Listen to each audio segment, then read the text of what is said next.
Semua sistem perkumuhan hanya dibuat di sekitar yang boleh sahaja.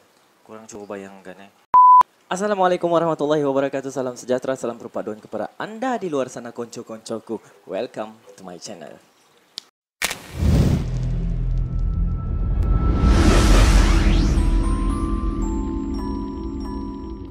Macam biasa, terima kasih kerana klik video ini untuk mengetahui konten yang saya keluarkan.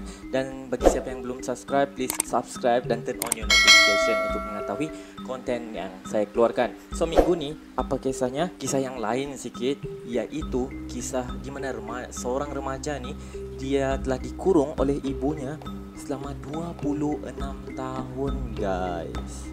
So never further, jom into the deep case. Blanche Monnier adalah seorang gadis yang terlahir daripada golongan bangsawan yang lahir pada 1 Mac 1849. So boleh dikatakan dia ni membesar dengan cara yang sangat sempurna sebab keluarga dorang ni boleh dikatakan antara golongan yang high level lah, bangsawan pada ketika itu. Dia juga digambarkan sebagai wanita yang sangat beramah, cantik, perawatakan yang baik. And then lagi satu, dia suka menghadiri majlis-majlis keramaian yang dihadiri oleh semua golongan bangsawan seluruh Perancis pada ketika itu guys. Pada usianya 25 tahun, iaitu pada tahun 1876, Blanche dah fikir ataupun teringin untuk menemui pasangan hidupnya lah. Ialah dah remaja kan, dan mempunyai kehidupan sendiri bersama pasangannya. So dia ni kan cantik, so actually ramai je orang datang meminang, tapi semua telah ditolak oleh ibunya yang bernama Louise Monnier. Jad Blanche ni telah tercapai di mana dia telah terpikat dengan seorang jejaka, iaitu seorang peguam. Okey, bukan cika-cika, seorang peguam yang tua daripadanya, dan dia juga dah confess dengan ibunya lah bahawa dia menyukai seorang jejaka ni, seorang peguam dan whatsoever lah. Tapi guys, ibunya tidak setuju dan menganggap pilihan Blanche tu tidak tepat. Louise juga mengarahkan dan merayu agar anaknya ni macam melupakan lelaki itulah. Walau bagaimanapun wanita kan, wanita. So bila dorang dah terpikat dengan seorang tu, memang dorang kekal dengan siapa yang dorang minat tu lah. So dia mempertahankan cintanya dengan peguam tersebut. Pertengkaran pun terjadi antara mak dan anak ni. Apatah lagi Blanche ni didapati keluar senyap-senyap untuk menemui kekasihnya. So mak mana yang tak marah dan mengamuk kan, dah lah tak ikut cakap. Lepas tu curi-curi keluar pula. Menyedari bagaimana Blanche ni betapa sukanya dia, betapa tegasnya dia dalam mempertahankan cintanya dengan peguam tu, Louise hanya terfikir tiada cara lain ni. Hukuman saja yang boleh membuatkan Blanche berubah fikiran. So apa yang Louise buat, dia arahkan Blanche untuk naik ke atas loteng. Kan rumah dulu-dulu dekat barat kan, dekat tingkat atas kan loteng dorang kan, macam store lah macam tu. So Blanche diarahkan untuk naik ke atas dan dikurung, okey, berhari-hari di situ. Dan juga makanannya pun hanya dibekalkan dengan sisa-sisa makanan sahaja. Namun selepas beberapa hari, dia still menegaskan yang bahawa keputusannya muktamad, dia ingin bersama dengan peguam tersebut. So Louise pun dia rasa tercabar tau dengan anaknya. Macam aku dah buat hukuman macam ni pun kau still lagi dengan keputusan kau yang kau mau bersama dengan peguam tu. Ini tak boleh jadi. So Louise memutuskan untuk merantai Blanche. Bukan itu sahaja, dia bertindak membogelkan Blanche dan juga memukul budak tu, bagi memastikan Blanche ni macam berubah fikiran lah, di mana meninggalkan peguam tersebut. Namun sekali lagi Blanche ni tekad dengan pilihannya. Dia memang suka dengan lelaki tu dan juga dia ingin bersama dengan peguam tu.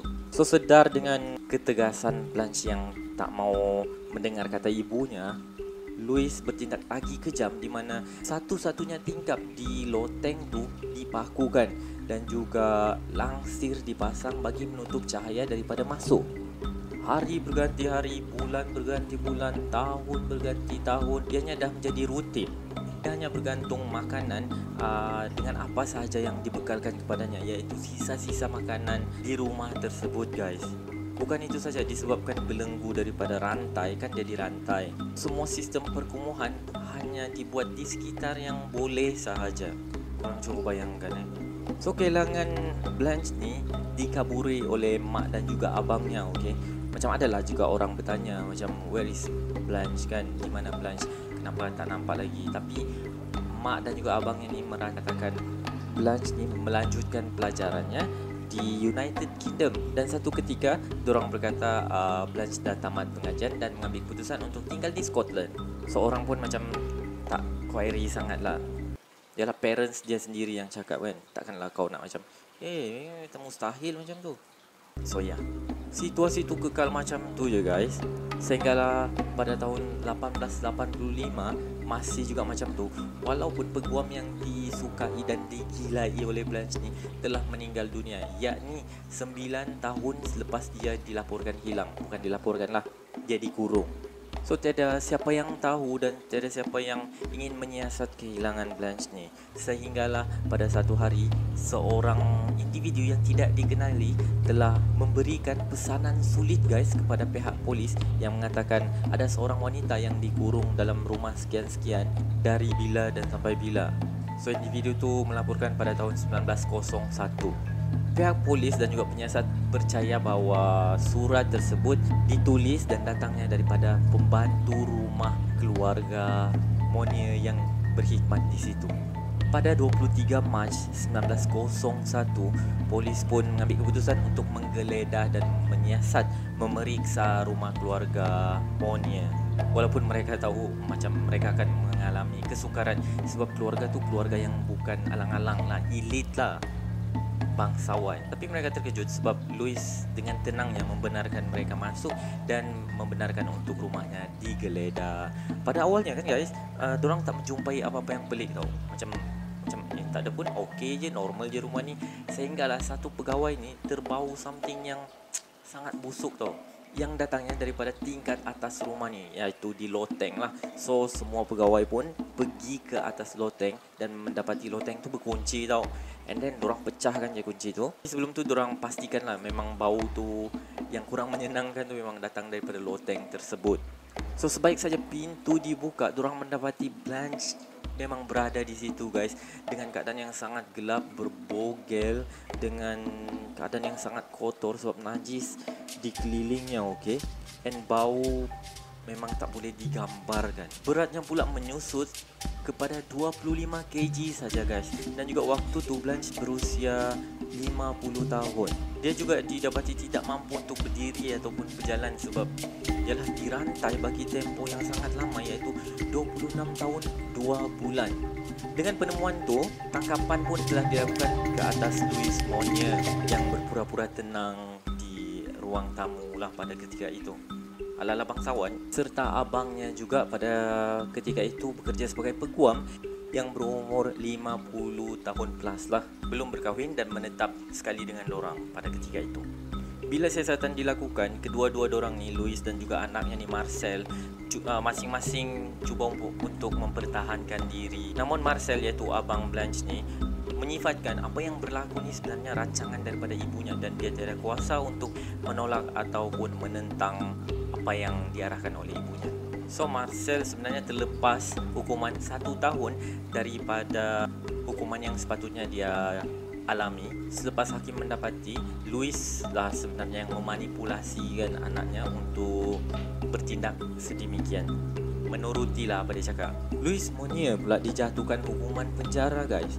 Cumanya dia tak sempat dipenjarakan sebab didapati telah meninggal dunia akibat daripada serangan jantung yang kononnya dia alami sebab terlalu ramai jiran-jiran tetangga dan juga orang ramai datang ke rumahnya dan mencerca apa yang dia buat kepada Blanche lah. Tapi ada juga pihak yang berpendapat bahawa Louis ni sebenarnya membunuh diri dengan memakan ubat-ubatan. Bagi Blanche pula yang sudah ditemui dan diselamatkan, sukar untuk dia meneruskan kehidupannya secara normal dan dia juga mengalami psikologi yang sangat teruk lah sebab terlalu lama disiksa, dikurung dan hanya gelap sahaja yang menemaninya setiap hari. Dan lagi satu, memang sukar dan susah untuk dia kembali hidup seperti normal di dalam rumah yang dia dikurung sendiri, iaitu rumah keluarga Monier yang diwariskan kepada Marcel. So untuk menangani kes Blanche ni, dia dihantar ke satu-satunya hospital mental yang terdapat di tempat berdekatan bagi membantu dari segi mentalnya lah.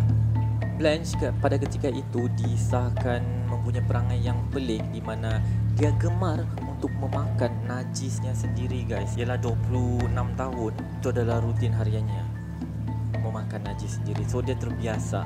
Lagi satu, dia suka untuk menayangkan kemaluannya di hadapan orang ramai.